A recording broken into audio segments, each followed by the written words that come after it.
नमस्कार मित्रांनो. आज मी तुम्हाला एका अशा मराठी पुस्तकाबद्दल सांगणार आहे, जे वाचल्यानंतर माझ्या डोळ्यातही पाणी आलं होतं आणि आयुष्याकडे पाहण्याचा दृष्टिकोन माझा बदलला होता. त्या पुस्तकाचं नाव आहे माझा बाप आणि आम्ही.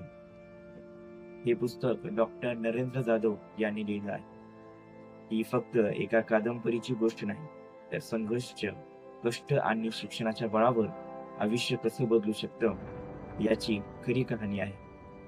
या पुस्तकातील मुख्य व्यक्ती म्हणजे लेखकाचे वडील. या लेखकाच्या वडिलांचं नाव होतं दामोदर जाधवजी. त्यांचा जन्म अत्यंत गरीब कुटुंबात झाला. त्या काळात जातीय भेदभाव खूप होता. अपमान, गरिबी आणि अन्याय सहन करत त्यांनी मुंबई गाठली होती. मुंबईत त्यांनी अनेक छोटी-मोठी कामं केली. कधी पोटभर अन्न नव्हतं, कधी राहायला नीट घर नव्हतं. पण त्यांना एक गोष्ट कधीही सोडली नाही, ती म्हणजे आशा. त्यांचा विश्वास होता की शिक्षण हे मुलाचं भविष्य बदलू शकतं. त्यांनी स्वतःच्या गरजा बाजूला ठेवून मुलाच्या शिक्षणात कधीही तडजोड केली नाही. दिवस-रात्र कष्ट करून त्यांनी आपल्या मुलाला शिकवलं. या शिक्षणाच्या बळावर त्यांनी त्यांची मोठी मुलं झाली आणि ते चांगल्या पदावर गेले. आज ज्या व्यक्तीचं आपण पुस्तक वाचतोय, ते सुद्धा डॉक्टर नरेंद्र जाधव हे गरीब परिवारातील आहेत.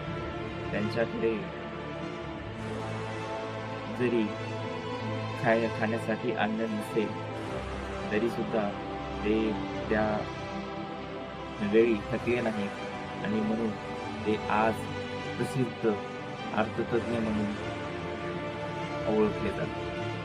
हे पुस्तक वाचताना प्रत्येक पानावर वडिलांचं प्रेम, त्याग आणि जिद्द दिसते. यामध्ये शिकण्यासारखं खूप काही आहे, जसे की परिस्थिती कधीच आपल्या भविष्याचा निर्णय घेऊ शकत नाही.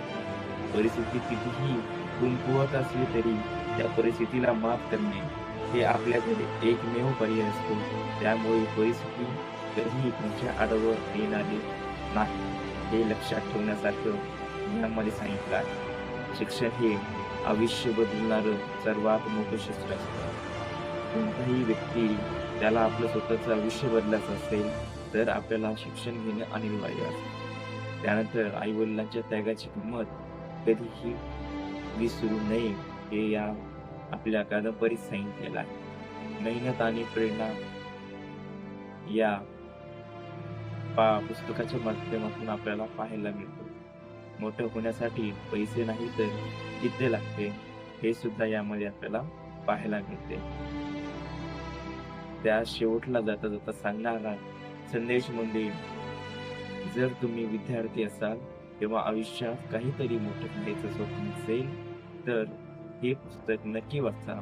मला खात्री आहे, जे तुम्ही करणार आहात, त्यामध्ये तुम्हाला या पुस्तकाची नकळत का होईना मदत मिळेल आणि तुम्ही आज आणखीन नवीन उत्साहाने त्या स्वप्नाकडे पाहण्याचा दृष्टिकोन बनवाल आणि त्यामध्ये यशस्वी व्हाल, हेच माझं शेवटचं वाक्य असेल.